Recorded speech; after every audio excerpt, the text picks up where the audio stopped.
I'm really excited now to bring our second speaker, Professor Diane Owen. First of all, thank you so much for joining us. Thank you. So Professor Diana Owen is Professor of Political Science, teaching in the Communication, Culture, and Technology graduate program at Georgetown University. She has served as the director of the American Studies program for almost a decade. She's the author of The Message of American Presidential Elections, New Media in American Politics, and American Government and Politics in the Information Age.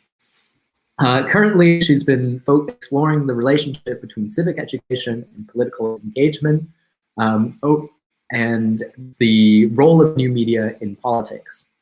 And today, Dan is going to talk to us a little bit about social media and political engagement, about some of the more traditional ways people use social media for politics, and some of the new innovations that have unfolded, especially in the context of the 2020 American presidential election. So thank you so much, Diana. Welcome. Thanks so much, Oliver. I really appreciate the invitation to talk at this important conference. I think it's just really incredible to bring all these young people together to learn about social media, new media, and how it's used in the political context, which really is, it's the present, but it's also the future. And the people who are at this conference are the ones who are going to be making all the difference and, creating the innovative approaches to using social media and new media as we go forward. So I'm very excited to be able to talk to you and especially to, kind of hear some of your viewpoints and to try and talk to you about some of your questions. I thought I'd start off by talking about kind of social media and the political roles that it's played. And social media has become more and more important in politics. Political leaders, of course, rely on social media to communicate to their constituents, but also to talk to one another and send messages across institutions. The press increasingly relies on social media as a source for their stories. But what I'm most interested in and what I'm going to talk to you about today is how people like you, how the public has come to use social media for engaging in politics and getting information. And it's becoming a dominant way that people, especially in your generation, are, kind of engaging with politics and getting their news. Just to give a very brief historical background, social media have been a force in American politics since the 2008 presidential election, which was President Obama's first election campaign. And young people were really excited to become involved in that campaign, but they don't necessarily, like working through formal political parties or campaign organizations. So what was really exciting to me was to see young people innovating on behalf of particularly the Obama campaign and using social media in ways that it had never been used before. What we take for granted today was something really new. For example, micro-targeting and sending messages to particular types of voters was something that was done outside of the campaign at first and initiated by young people. Creating videos on behalf of candidates was something that hadn't been done before by the general public. It was done in this campaign. So all of these kind of new things that we take for granted now were new in 2008 during the campaign. And during the primaries, they were done primarily outside of the campaign. During the presidential election, the Obama campaign got pretty wise to it and said, this is really working. Let's see how we can incorporate it into the campaign more formally. And then they started to kind of co-opt it a little bit more. But the effectiveness of social media in the 2008 campaign really demonstrated that this was a tool that was going to be used, going into the future. And what I find really interesting about studying the use of social media in campaigns is that campaigns actually are kind of like microcosms of, the broader political realm. So what works in a campaign or what's tried in a campaign often becomes something that's established in politics more broadly. So we see that with every election campaign, social media, is used in a different way or new ways, and then that kind of becomes adopted into the broader political context. And so starting in 2008, we've seen the evolution of social media for politics, and it takes a step forward, pretty much every 2 years, every time we have a big national election campaign. I'm going to be mentioning, quite a bit about the 2020 presidential campaign, because it was in that campaign that social media did take on some really new political roles, but there's some that, didn't get a lot of publicity. Maybe we're just, kind of used to the novelty of it, but that I think are really taking social media to the next level, and particularly attracting, young people and people who aren't necessarily interested in politics. There's been some really innovative ways of using social media to bring the disinterested, at least in contact with politics, that I'll be talking about. But social media in 2020 was extra important because of the fact we were in the middle of a pandemic, and the Biden campaign at least was not going on the road and having many kind of in-person meetings. He did a lot of his work was done on Zoom and using different kinds of digital platforms, and so social media became really important. And while we hear a lot about how the Trump campaign tweets all the time or whatever, the Biden campaign had a kind of stealthier approach of using micro influencers to get, and to target particular groups online, which we'll talk about in a minute. But just to give you a sense of the scope of the audience for social media, the number of people who are today, and this is a very current Pew Research Center study, who are using social media for politics is huge. 72% of the public actively use some sort of social media to follow the news as of last month. So it's, just a huge number. More than half of Americans every day get news from their social media networks, whether they intentionally look for it or whether it just, kind of comes their way. One third of them rely on Facebook, a quarter rely on YouTube, and 15% rely on Twitter. People always think Twitter is, has this huge audience. It actually doesn't. It just gets amplified through other mechanisms, and we could talk about that later. Just in terms of people, your age and maybe a little older, 40% rely exclusively on social media for news, which is huge. Older generations tend to couple it with television and more traditional types of media. So as I mentioned, I want to talk first a little bit about established ways that social media is used for political engagement. And then I want to talk about some of the more innovative social media mechanisms that have been used, particularly starting in the 2020 campaign, or became prominent in the 2020 campaign, that young people were really involved with. So the established forms of social media engagement are ranked by scholars from what they call kind of low levels or low threshold types of engagement to high threshold types of engagement. So low threshold types of engagement don't involve very much effort on the part of the user. And these kinds of things are like using social media to get information. Medium threshold types of engagement involve the user actually taking some effort, but it's not a tremendous amount. And these things are like distributing content that's created by others across social media, or even expressing opinions through social media. And then the highest threshold levels of activity are active political engagement, things like circulating or signing a petition, or donating to a cause, or organizing an event, or text banking, or even participating in political protests online. And then there's a whole litany of campaign activities that also are done online, including organizing volunteers and, kind of get out the vote drives and things like that. So there's this hierarchy. And I've actually just recently completed some research on looking at the differences across age groups or generations in terms of how they engage in social media during the campaign and also more generally. And it's interesting because it shows that people in your generation, the youngest generation, actually engage in social media for politics a lot differently than people in like the millennial generation, or what they call Generation X, or especially the baby boomer generation. Young people, as I've mentioned, have been at the forefront of innovation for political engagement, but you have to think that goes all the way back to, kind of the early 2000s. And so the millennial generation is actually the most active on social media. They do more of those high threshold types of social media engagement. People in your cohort, again, as I've mentioned before, are the most likely to get information through social media and exclusively through social media. And only a small percentage at this point engage at those higher levels with the really active forms of engagement.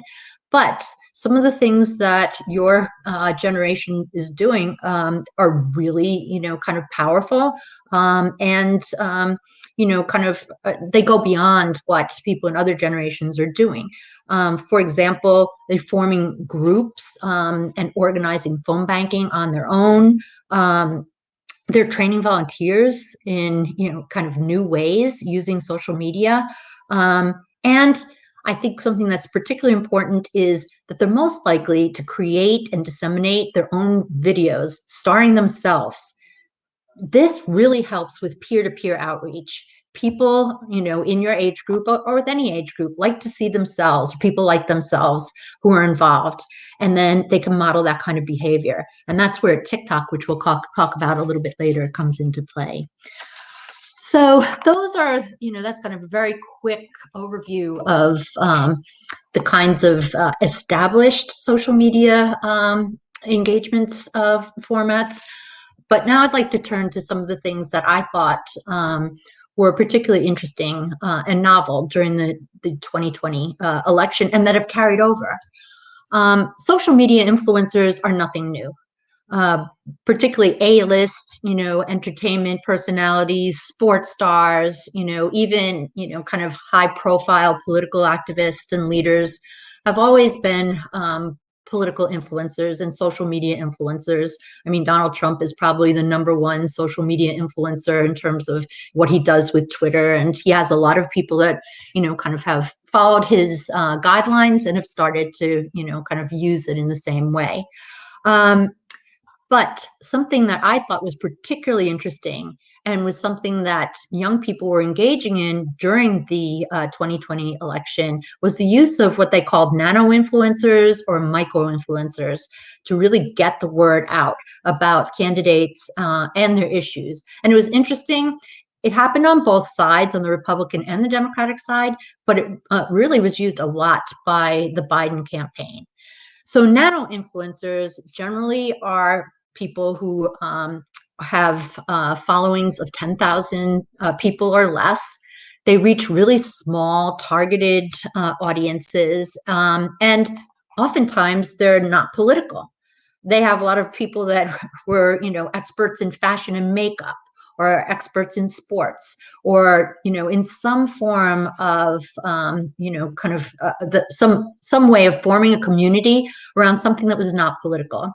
So what the Biden campaign, which was the first campaign to actually hire a person or a team that was in charge of cultivating these micro influencers, what they did was go into communities and see where they could identify these small groups, and then they would get them to, kind of endorse the campaign, or invite somebody from the campaign, one of Biden's, either one of his family members. His granddaughters were very popular, and he himself would even go. And so here he would be showing up, in somebody's book club. Maybe there were, 30 or 40 people there, but it got the word out, and it was very, it was peer-to-peer, person-to-person.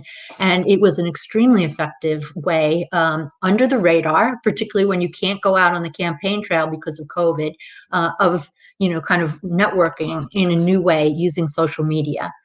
It was so effective that the White House just announced this week, due to the Delta variant and the fact that COVID is spreading once again, that they're using this very same technique to get the word out about vaccinations and the fact that we're probably going back to mask mandates and social distancing. So the White House actually has a task force that's going to be contacting these nano influencers and getting them out there to spread the word. So that's an example of something that started during the campaign and now is something that's used more broadly to get, kind of people engaged and to get the word out. Something else that I thought was really interesting during the 2020 election, and it started a little bit before that, but is something that I call gamer engagement or the gamer vote. Video games increasingly are becoming a part of political engagement.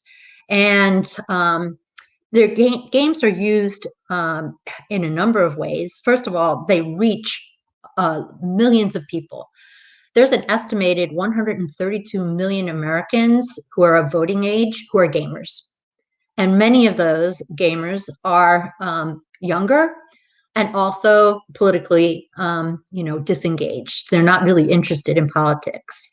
But games can be a place for political speech and expression. The games themselves are often designed in a way that they have, an underlying political focus, and people can kind of be brought into that. Games can also show people how the political world works, especially games that rely on rules. Politics relies on rules, political engagement relies on rules, and so do games. And so that's kind of a norm that's passed on through games. Also, games have communities, and communities are central to politics. And so the idea of building community through games and then seeing how that carries over to politics is something that a number of political leaders are turning to, particularly young ones. What research has actually found, this is so new, there's just a little bit of research on it, but what they found is that gamers who actually get kind of hooked on politics through some of the mechanisms I'll talk about in a minute, they actually can be motivated to move on to other types of engagement. So they can move beyond games and they can start to use social media for politics in other ways. So just to talk a little bit about the gamer vote in the 2020 election. So games were identified as a potentially untapped source of voters in the campaign. Like I mentioned, there's millions of them, and a lot of them like games and not politics.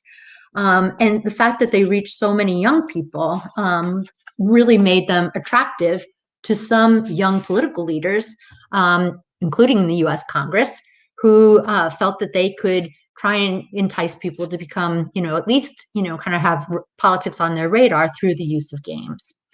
So there's an example. There's actually kind of an informal award to the best gamer in Congress. And so there's a representative from California. He's 32 years old. Josh Harder is a Democrat. And he has the reputation for being the very top gamer in the US Congress. And he reaches out to gamers on social media, and he tries to get them to commit to, to vote for him or to support policy or whatever. He plays the game and he gets people to observe him, and, kind of on the side, he's able to get people to become more interested in politics. So this is something that Representative Alexandria Ocasio-Cortez, AOC, who's a young member of Congress from New York, she picked up on this during the 2020 campaign. And she had a live feed of herself playing this game Among Us. And during that live stream, 430,000 people watched her play the game. At the same time, she was encouraging people to at least make a commitment to vote, to register to vote, and at least make a commitment to vote. She got over 5 million people to pledge that they would turn out to vote. Now, it's very difficult for us to figure out, how many of them actually did. But the research shows that if you make a commitment like that, there's a better chance that you are going to turn out than not. So what she did in just the couple of hours that she was playing games on and live streaming herself probably contributed a lot to turnout, particularly on the Democratic side. I consider this to be one of the, just the tip of the iceberg about innovation. I've actually had some of my grad students. I was really interested in, I'm not a gamer, but some of my grad students are, and they started researching it. There's very little, kind of that's even popular stories written about it. But this is the wave of the future. And I think some of them are thinking, this might be a good, way after we finish graduate school. Maybe this might be the platform that we use to start a company that kind of recruits, gets candidates or whatever to use their services to recruit the gamer vote, because I think it's an untapped resource and a really innovative way of using social media. And then finally, I want to look at how TikTok has become a way for, or an avenue for political engagement. So young people, particularly in your generation who are interested in politics, are not as necessarily interested in using, what older people use, which is Facebook and Twitter, whatever. They use different platforms, and TikTok has become something that has a lot of appeal to young people for engaging in politics and in the election campaign. So during the 2020 election campaign, it didn't get much publicity, kind of more generally, but it was definitely a factor.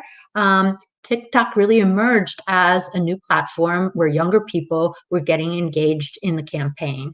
And they used it to outreach for outreach to their friends. And it was done on all sides. Democrat, Republican, independents, all sorts of people across the political spectrum were making, TikTok videos. It was actually institutionalized by both of the political parties. The Democrats launched something called House of US. That was in support of Biden. The Republicans had something that was called Today is America. It was in support of Donald Trump. And these were houses that, kind of basically where TikTok videos in support of these candidates were placed.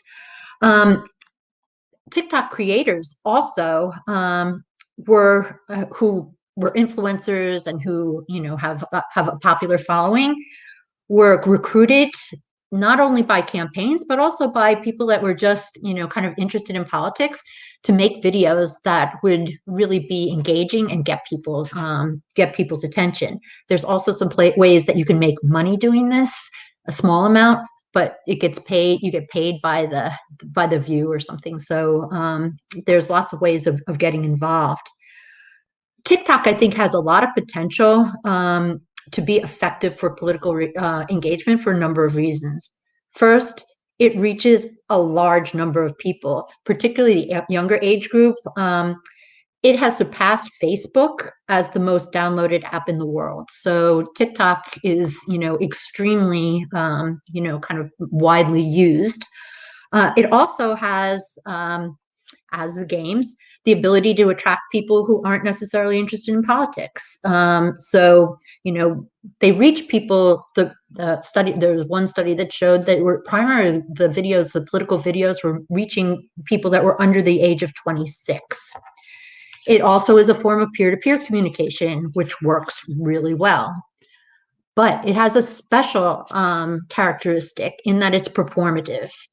So it uses what we could call playful engagement to get people, kind of interested. If you're not that interested in politics, but you see a really fun, interesting, even silly video, it might be that, hook that brings somebody into politics. And so that, I think, is really kind of important. There's only one study that looks at this so far, and it looks at it in the context of India, where there was a public policy issue that was being, kind of promoted, and people didn't know that much about it. And so some young people took to TikTok. It exploded and had some pretty interesting effects in terms of informing things, creating a debate online.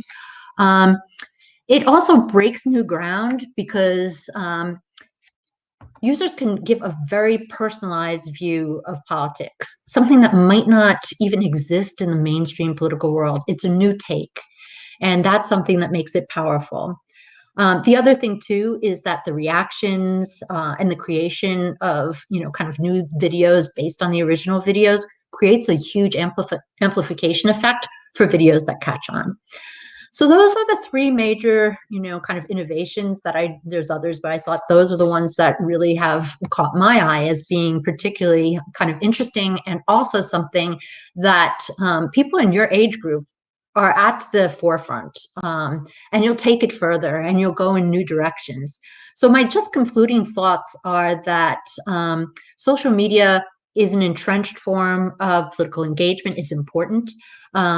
It's getting more important with each, kind of each passing day even.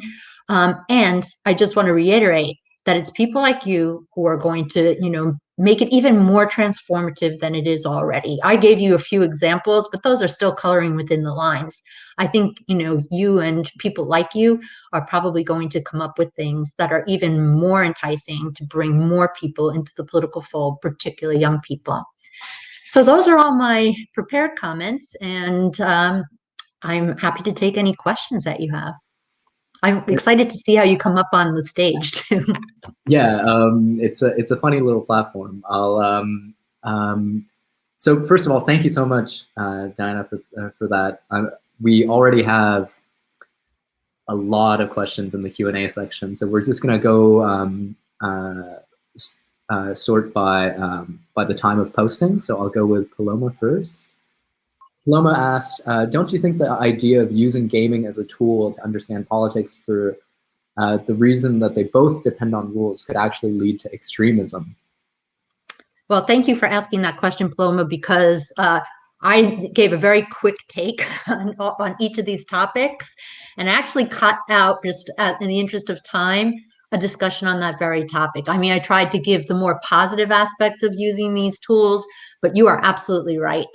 And a lot of the games, one aspect that I did cut out of my prepared remarks was the fact that the military, in the US at least, has for years used games as a way to kind of recruit people, into their ranks, and also to kind of further train people in, kind of obedience to their rules and whatever. I'm not saying that that's necessarily, always a bad thing, but it can definitely lead, kind of to extremism, to, kind of a rigidity in terms of what is meant by politics.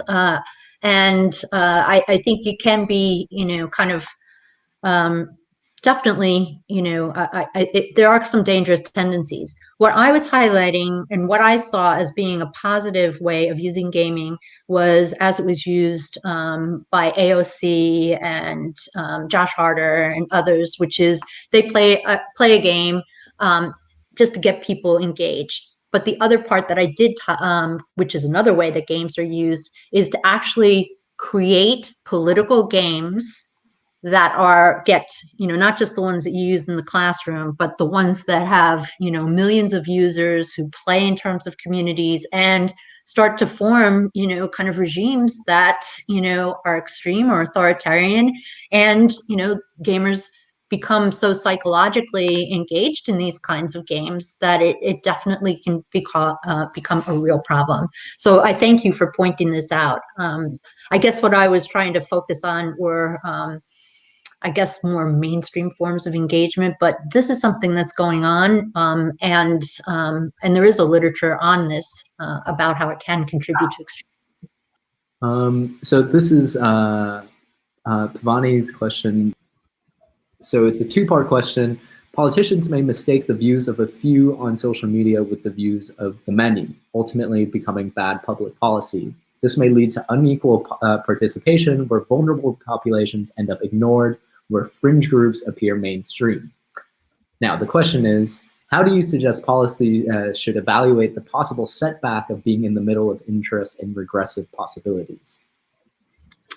Yes. So, wow, this is a major problem too, on a number of levels, particularly because fringe groups can, through bots and other, kind of mechanisms, appear to be much more pervasive and to be a bigger force on social media and to have a louder voice than they should have in reality. And the policy issue, to evaluate, okay, I'm not quite sure I get the question. How do you suggest policy should evaluate the possible setback of being in the middle of interest and regressive possibilities?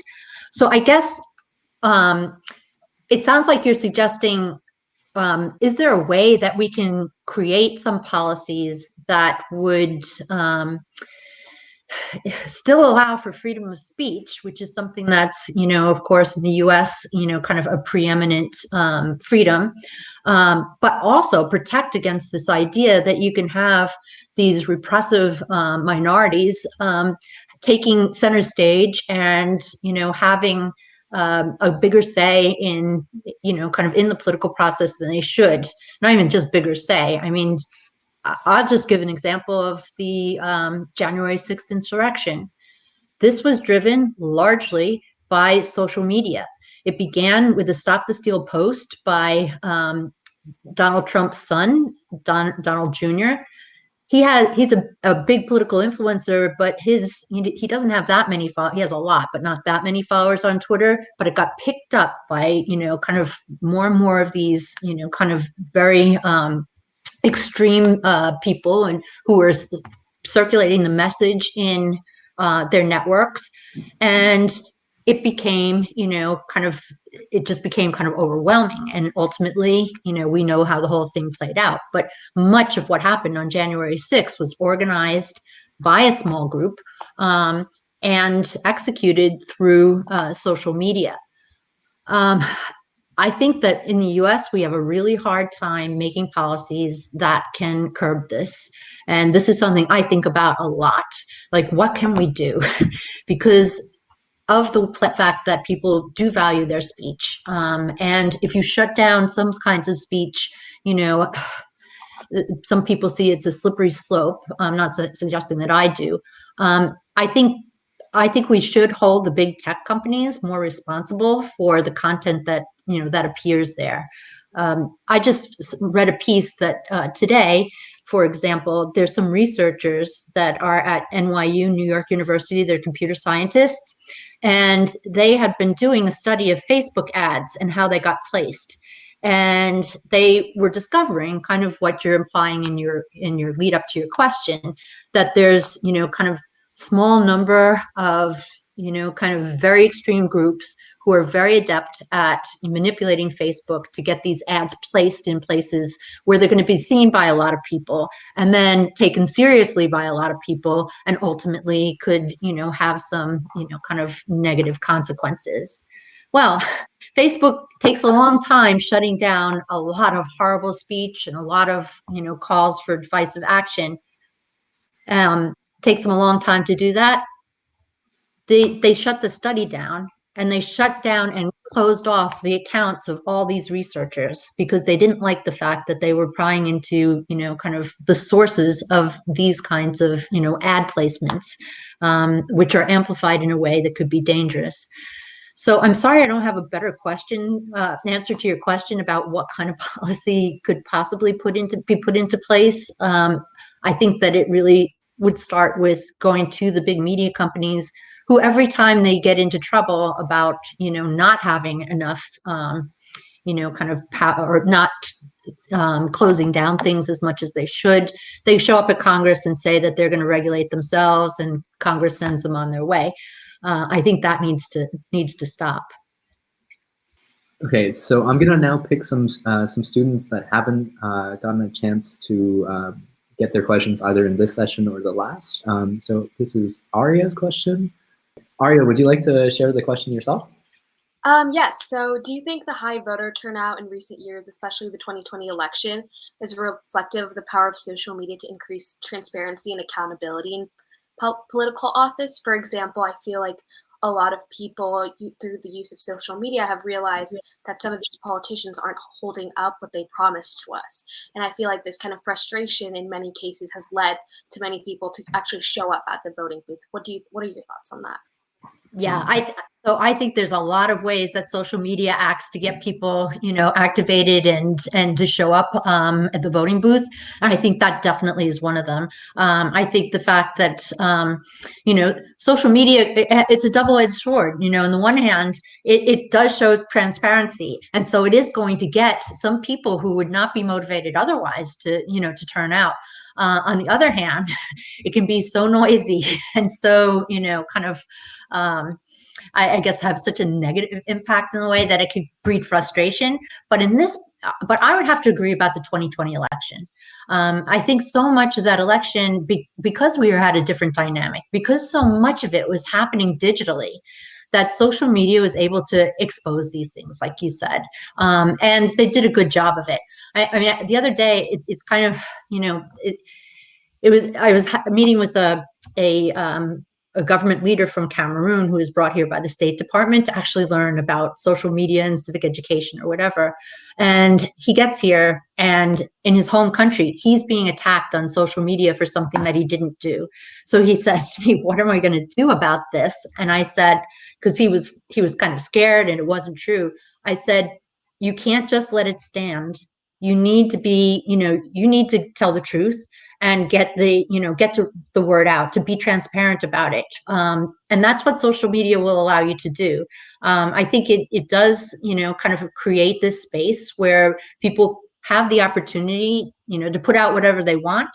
But it also has, as you say, the ability to create a level of transparency and an ability to fight back when you're wronged, and and to stand up for yourself. Of course, if you do it responsibly, but still, I definitely agree with your position, and I think, where I think that comes into play is with those micro influencers. They're on social media. You have Joe Biden's granddaughter goes in there and talks to you, is very transparent, or Joe himself shows up, and they have a chance to evaluate them one way or another. Is this guy telling the truth? Is he not? And to make a decision about that. But also it does shine a light where we haven't been able to have that before, and we also have more people out there who are fact checking and who are putting that out on social media. And the fact that you can put video out there and images, which, speak very loudly. I absolutely agree with your position. I actually had a follow-up question, if you don't mind. Sure. You were talking about how you met with that person who was experiencing fake news, and I was wondering, do you think public policy could be implemented in a way that would try to eliminate fake news, or create a set of regulations that would make it hard for fake news to disseminate at such a faster rate that it does right now? Yeah, that's the real question, and I think that was the question that the previous student had also, that I had a hard time answering. But the way that you ask it now, I think in the United States, we will have a very difficult time doing that, just because freedom of speech is just so central to who we are. However, as I think I mentioned earlier, or maybe I mentioned it to Oliver and some of the others, that I've been doing some research with some scholars in Japan and South Asia. And in Japan, they actually have some mechanisms for stopping fake news. And what happens is they put them into place. Their laws, they're not that tough, but just having them there seems to be an impediment. And they got them on the books early, before we had this explosion in fake news. And they've had a couple of incidents where kind of fake news was kind of when they've had a couple of nuclear reactor problems, and fake news has gotten out about that, and there's been some serious implications. People's health has been affected or whatever, and the government comes in officially and says, this is fake, this is wrong, and here's what happened. They don't have the same level of problem. They have a little bit of it, but nothing like we have here. And I almost think that for us, the window of opportunity for really controlling it in the way that I think even South Korea they have a television show that goes on every night, and it's a news show. One of my friends is involved with it, and it's probably the most popular news show, of the evening news shows that they have there. And all they do is expose fake news. They have a story and they say, this is, and they fact check on television news. And it works. And people want to watch that because they know that they're getting verified news. That would actually be something we could easily implement. We have 3 nightly news broadcasts, and why don't we just take one of them and make it into a broadcast where we learn what the truth is? And I think that would be something, but to pass legislation would be much more difficult. I think it's going to have to be these other kinds of, kind of ways of managing it. Got it. Thank you so much. I really appreciated that. Well, thank you. So I'm going to show Kat's question. This is a pretty provocative question, I actually think. So do you think that social media would ever combat extremism and misinformation by means of eradicating anonymity? Sorry, my dog is barking. Yeah, this is a really all these questions are great. I think that eradicating anonymity is probably a good step. I don't think that it would entirely eliminate extremism. I think people will always be able to make up some false, kind of identity that looks real. Yeah, I think if it were possible that, anonymity from the start, I think is responsible for uncivil discourse. I really do. And I think that was something, very early on, people realized I can hide who I am and I can say anything I want. And that emboldened people to, say and do things, online that they never would have before. I think this is another situation where I'm not sure we can put that genie back into the bottle and eradicate anonymity. And I think there'd be millions of workarounds. However, from a kind of more theoretical perspective, I think that this is absolutely right. I mean, the minute if we go back in time and we didn't have anonymity with social media, I don't think we would have nearly the problem that we have with misinformation, with incivility, with personal attacks, with threats. One thing I do think is happening is that, through, again, thinking about the January 6th insurrection, there's a lot of people that are being held responsible and accountable for the things that they did because of what they did on social media. That's how they were tracked down. That's how the government is making their case. And, I think they're being called out in that way. Now, some of them were using false identities, but, kind of through investigation, they've been, kind of revealed to who they are. I think this is going to, in some ways, I guess, shows that even if you're anonymous, you're really not always anonymous. But I don't know how far that lesson is going to go. But I think the point of your question is absolutely correct, that it could very much combat that. Can it possibly be, achieved at this point in time? I think we're past that point. Okay, so I'm going to address 2 questions at once. There is, and it's from, pardon my pronunciation, Basil and Yevhenia. So if you could raise your hand, then I could also invite you to the stage if you want. So Basil asked, where do you think the line should be drawn, trying to reach out to untapped communities and pandering? And Yevhenia asked, how does attracting more voters from TikTok affect the quality of the pool of voters? They can add something if they want. I'm going to bring them both on. Oh, can I only bring one at a time? Okay, this is a challenging platform. So we'll do Basil first and bring Yevhenia up just in a moment. Yevhenia, if you could raise your hand again. Okay, so my question is, where could we draw the line, or maybe how far is advertisement or marketing should be reached? So when we try to reach out to smaller communities or communities that haven't been reached out before, or communities that haven't been in focus, it doesn't just turn into pandering.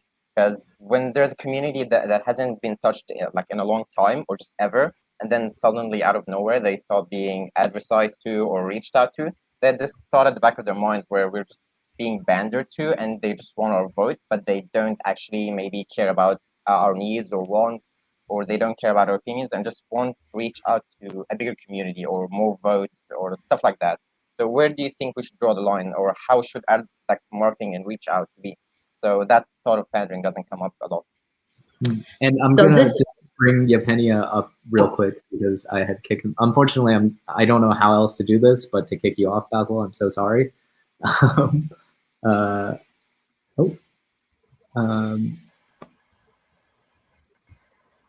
Yevgenia.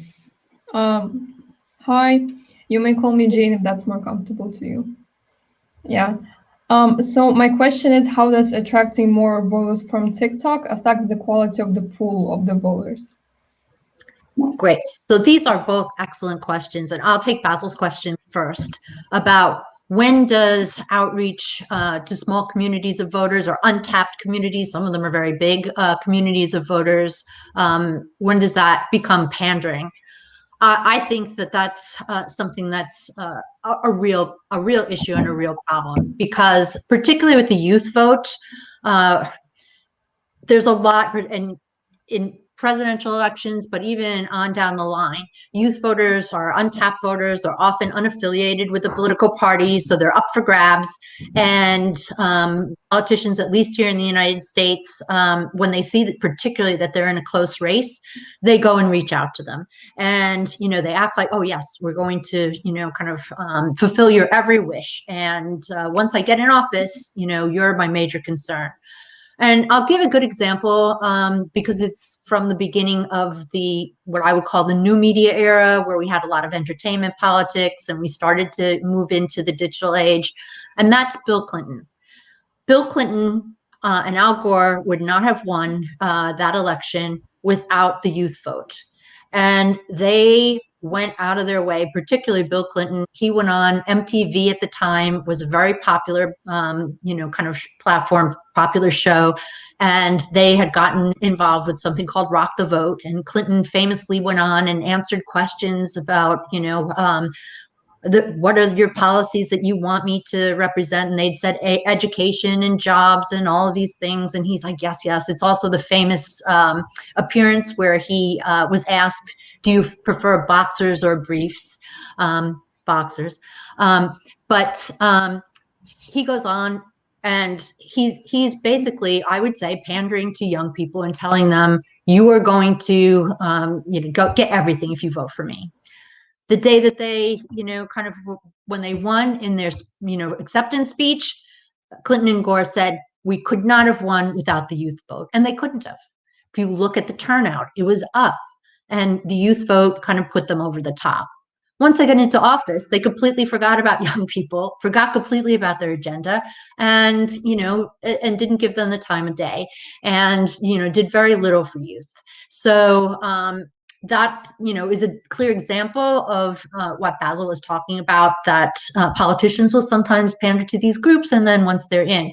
Barack Obama, similar, not as quite as bad. But young people did not turn out for him as much in 2012 as they had in 2008, because he let them down. Once he got in, he turned to other issues, and every once in a while he might, you know, he had something for the young voters, but he didn't pay the kind of attention to them that he had promised in 2008. So I think this is a big problem. I don't think there's any way to kind of stop it. I think one thing we're seeing right now with Joe Biden, for example, is that, you know, he really benefited from Black voters, and he promised them many things, particularly that he was going to protect their vote. And, you know, now he's in office, and I don't think he's letting them down per se, but it's harder to, you know, than he thought to, you know, kind of live up to the expectations and what he had promised. You know, he basically, all these, you know, kind of laws are being passed in states that are suppressing, you know, the vote, particularly the Black vote. and he won't, kind of take any position about what Congress should do in terms of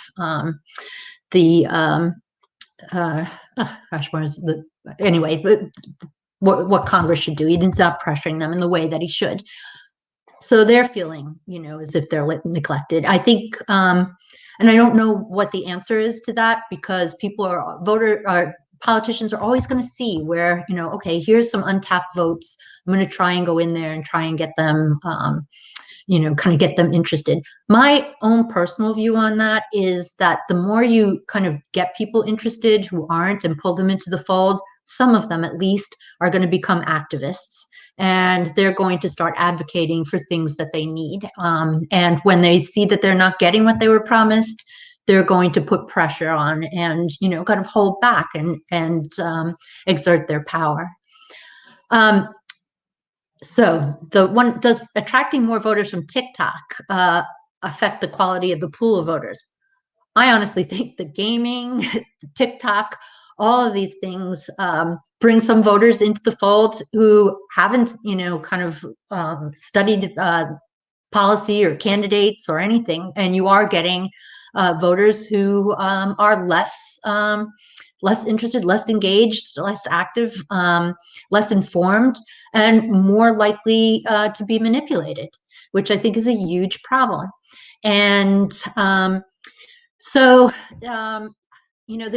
there's a real debate about this, and I myself am kind of torn, because on the one hand, I think it's really important in American democracy, from my perspective, or in our republic, that we have as many people represented and as many voices are, taking part in the process as possible. On the other hand, if you're not informed, and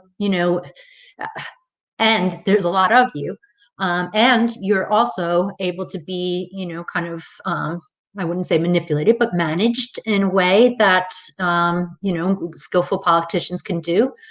I think that's problematic. And I think that's something that we have seen over the past, 4 or 5 years, that we're bringing more voters in. I would say TikTok and Twitter, through social media, who aren't informed, but are listening to, a quick message and being influenced by that. And then getting back to one of the very early questions that one of you asked, the idea of these people are having an outsized influence on, people who just don't know enough about politics to, kind of to really make an informed decision. So I just, on the other hand, in terms of the TikTok idea and the, the kind of the gamer approach that AOC was taking, for example, I personally think that when you get young people to be at least aware of politics, when they are, kind of just starting out early in their lifespan, I think that can have a positive effect. And that's why I'm kind of encouraged by some of these things. I know there's dangers to it, and the questions reflect a good knowledge of that. But to me, young people, sometimes it just takes a little bit more to get them engaged and involved. And maybe someone watches a TikTok video and is influenced by that and becomes, an activist for positive change. So I think there's a lot of different sides to it. It's very complex. I used to be somebody that said everybody should participate, but I'll be honest with you, I'm going to express my own political, opinion here. After 4 years of Donald Trump, I am so over that. I think that we really need to have an informed electorate who, doesn't follow blindly along and make the kinds of horrible, kind of mistakes and outcomes that we've had over the, from, well, even to the present. Yeah, and I've had another question, which is, does using video games for political campaigns makes the election process more biased? So, biased, I guess that's a hard word to define. Can you say what you mean by biased? Is it that you think that those that people who are able to use the games effectively might have an advantage over those who can't. Is that how you're seeing bias, or? I mean that, like, for example, different political parties might be targeting different audiences in terms of like the games that they're watching. And so in that way, they will influence specifically the group that they think will more likely vote for them. Yes, and there's a good example of that. I definitely agree with that. So I talked about games that were being used by two young Democratic members of Congress, and they attracted a certain, particularly AOC. She has star power, and so she attracted a certain type of young person to what she was doing with games. But I don't know if you know Steve Bannon, who was one of the, kind of Trump's, he was one of Trump's inner circle. So even before AOC or before, other people on the Democratic side were using it in this kind of more benign way, he decided that games were really important because of the psychological effect that they have on people. So he actually started a company that was associated with his other company, Breitbart News, where he was drawing people to these games through Breitbart. And so he was attracting, these people who were, kind of from the alt-right, who had really extreme views, to play these games that would even further kind of reinforce these, misinformation and the alt-right perspective in their minds. And it didn't get very far. And I think it's because, he didn't have anyone like AOC that was drawing them there. It was kind of, there's some people that went to it, but he thought he was going to get millions of gamers to go to this site, but he didn't take the right approach. But he had the right idea. I mean, in terms of, what you're saying about, well, is it attracting a certain type of people? Could it be done? Yes. Was he successful at it? No, but the few people that did go there, I'm sure that, it reinforced and probably even made these, kind of very extreme viewpoints solidified within their mindset. So I think that the idea of bias and, kind of, it's an echo chamber. You're in these games, it's like an echo chamber. That Joe Biden, I don't even think it was done officially by the campaign. It was done by some people who were outside the campaign, but there's the game Farmville that's very popular. And they built an island that was just about, Biden world and voting for Biden. And they had, his favorite ice cream and all these other things. Seems pretty benign, but Farmville then, because they can set the rules, said no more political stuff. They wiped it out. It was gone. Thank you. So we're at the 1 hour mark, but if you don't mind, Diana, I want to get to two more questions that I thought were pretty interesting. So I invited both Megan and Aditi onto the stage. Let's start with Megan's question. Hi. I'm sorry. Please, Megan, please. Okay, so you referenced Japanese mechanisms against fake news, and maybe you can tell me a little bit more what that looks like, but just about regulations in general, are you worried about kind of a snowball effect or, regulations being misused by more authoritarian governments to kind of suppress speech, like eradicating, dissenting views like that? Yeah, so I'll talk a little bit about the Japanese mechanisms. So the press was actually, there were, I guess you'd call them anti-fake news or anti-misinformation laws that were passed by the Japanese government that were imposed upon the news media per se. So it wasn't from, a politician could say whatever they want. The problem was if you were the press, you couldn't publish it. That was, and if you were found to have published something that was known to be, absolutely false, and, demonstrably false, that you didn't fact check, that you didn't check your sources, and you published it, you were subject to different sanctions, I think depending on the severity. But this was in place, years ago. It's still on the books. And it's actually kind of more recently, I think there's 3 or 4 examples of when it's been, when they've had to, kind of use those laws and sanctions against the news organizations. And again, when it's something that is damaging to the public, then the government comes out and makes a statement and says they reported this incorrectly, and here's the truth, and kind of corrects it from that standpoint. I think what you talk about with snowballing, or the idea of the kind of stepping towards the possibility of repressing speech, so that kind of authoritarian, so that we end up without the possibility for dissenting views, and we have authoritarian problems, issues.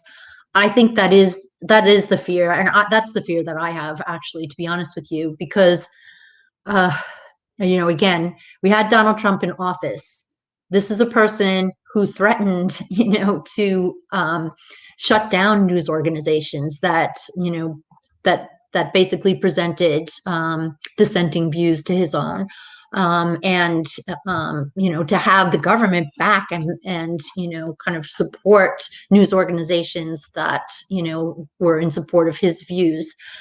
So I think I and others are concerned about going down a slippery slope towards the more you start to kind of chip away at free speech, the more the greater the possibility to have somebody get into a leadership position who would abuse that and take it to extremes. And you think back to the origins of the American press, which basically have their foundations, kind of from the British system. And the system there basically was, you have free speech, and then you punish afterwards. So, kind of the whole idea that, you can put your view out there if it's wrong or erroneous, or, kind of something that's, problematic. Well, then, other people have the opportunity to correct it. That's been the entire, foundation of our, of free speech and free press in our society, going back to the founding or before. And I think that carries through. I mean, there have been times, particularly during periods of war, where we've had censorship, and we've had, even within the government bureaus that, censor film, that censor newspapers. We have, even going back to the very early times of the Republic, papers and things that have, their publishers have gone to prison because they've, published what was considered to be seditious libel. So I guess, my thought is that it works two ways. One way, fake news has just become so pervasive and so dangerous, and we just see it with the the pandemic, that fake news has really, I think, set us back into a the situation that we're in now. But on the other hand, that chipping away at our the freedom that we as a society holds so dear can be misused also for authoritarian purposes, as you say. Okay. There are just so many good questions that I feel terrible about having to cut this short. Unfortunately, we probably only have time for one last question from Aditi. I do want to, as I sum up, I'll mention some of the questions just so that everyone can get heard. But this is, yeah. Thank you. Hello, am I audible? Yeah, I can hear you. Okay, thank you. So to substantiate my question with some examples, so during this entire pandemic time, we did see an evolution of apps from the government, launched by the government to communicate information from the government's end to the public end, say in case of communicating vaccine-related information, or as measures to track down the COVID cases.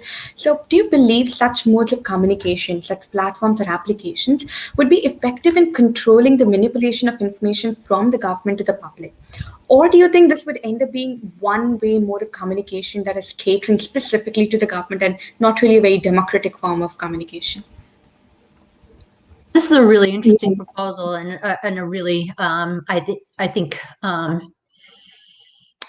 I think that it's a, it poses something that's actually a practical idea, which is to have, kind of established platforms where the government puts out the information.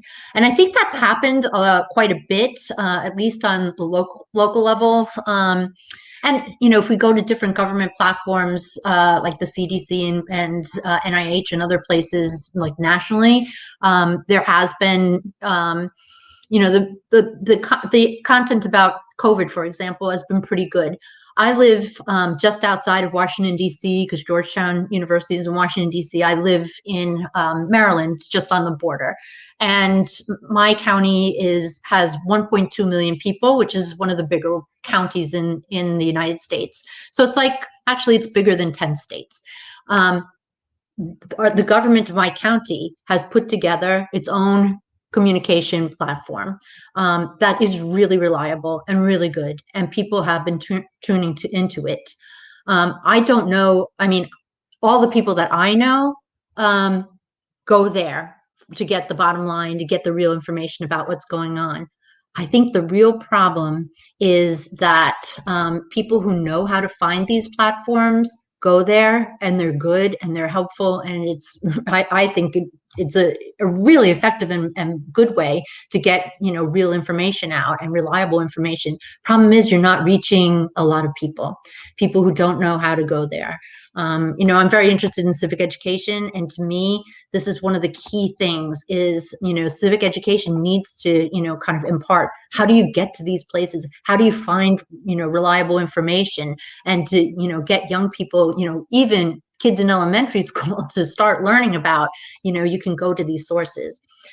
So I think that, I definitely agree with the sentiment. I think that it has worked, and it's something that's kind of happening on, kind of simultaneously. But the more people are getting it from, kind of these mass social media platforms where, the misinformation proliferates. And, sometimes my sister puts stuff up on social media about, I always see her without a mask, in the middle of it. And I'm just wondering to myself, all of her friends, she has like a lot of friends, and it's like, you can't put these things up there. It's just not right. But and then her friends are all writing stuff about how great it is. You're right. It's oppressive. It's this, it's that. I can't breathe with the mask. But, but this is, where most people are going to get their information. So, I think it would be worthwhile to figure out, and particularly when you have a White House that's now regularly every day communicating through a formal press conference and through formal mechanisms, that I think the White House needs to put together a better national platform where we can learn about, COVID and other things that are important. One that doesn't crash, one that's, but also that we get consistent messaging, because we're not getting that. But if you can go to one place where we have that message and it becomes something that is widespread, that everyone knows about, I think that, your idea is great. It would solve a lot of problems. Thank you. Okay, so Diana, what I'm gonna do now is sort of summarize some of the questions that have come up, and then have you sort of share some final thoughts. That it's gonna be all over the place, unfortunately, so both Resin and Gallery mentioned how, talked about algorithms and how controversial articles gain more popularity on social media, and how fake news travels faster than real news. Daniel brought up how social media tends the political focus into the federal level rather than the municipal level, where the latter is also extremely important, and how to deal with that. Vidi talked about how Hong Kong and Myanmar had cases where social media had a lot of political discourse, but where that was unable to translate into action, and how do we deal with that? And John mentioned Russian interference in the American election, and how to protect against these new security vulnerabilities.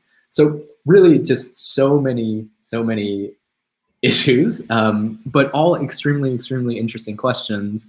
Thankfully, we'll have a second session tomorrow where I think the way I'm going to actually structure that is have the roundtable just be answering and talking about Q&As. But with all of these different things sort of floating in the air, do you have any sort of final closing thoughts, Diana, to help tie these things together a little bit? Well, first of all, I've been so impressed. I mean, wow, the depth of these questions and the thoughts, I just really, I just am really grateful for, the fact that these young people are here and thinking so deeply about these questions. I guess, when I was trying to prepare for the presentation today, at first I just sat there for a while and thought, how am I going to tackle this? Social media and political engagement. It's just so big and involves so many things. And, even just looking at the different thresholds of engagement, just thinking about the lowest threshold, the idea of information seeking. And what does that mean when you're getting your information from social media? And I think that gets into a bunch of the questions that have to deal with the quality of information and Russian bots and and interference in these, kind of networks where people are getting their information. And what do you do about it? How do you combat it? And I think that I'm glad we're having the discussion tomorrow, and it should be all Q&A, I think, definitely. The local level politics is so important, and more actually does go on there than, I think it's part of the problem with my field, and I have to say, guilty as charged too, that I don't do enough research looking at the local level, but it is especially important. And during the presidential election, but also in the aftermath of the election, dealing with the recounts and the voting, all voting is district wide. And so, all of these questions about, kind of counting the votes and what's legitimate and what's not, all take place, in really small localities in some instances. And there is a lot of discourse about it that is happening there, but just doesn't get studied that much. And I personally, I don't, quite know how much, I'd be very interested. Now I'm probably going to go and see what I can find, but like in Arizona, what is the public discourse in places where the election laws are being, kind of changed, or the election is being challenged in those districts? What is being said at the local level? And I think it's really important. We have a federal system. Unfortunately, most of the action not unfortunately, but a lot of the action does happen at the local level, which is a fortunate thing, I think, for the most part, because it's in touch with the people. But scholars are always concerned with what's happening at the national. It's easier, I guess, but very important. So I guess I'd conclude by saying that this is just a really complex topic. I just threw out a few things there that I thought were kind of interesting developments, and I've just been really excited with the questions that have come out of that to question it. I mean, I guess I presented it in a way that, wow, here's engagement, and yet you're looking behind the scenes, but thinking, no, what are the real implications? And I just encourage you to keep doing that. Thank you so much for having me, and I really appreciate all your questions. Yeah, and thank you, Diana. And I think the way you frame things was really helpful in sort of, because I do sometimes think the more positive aspects of social media get drowned out by all the worries, which very legitimate worries.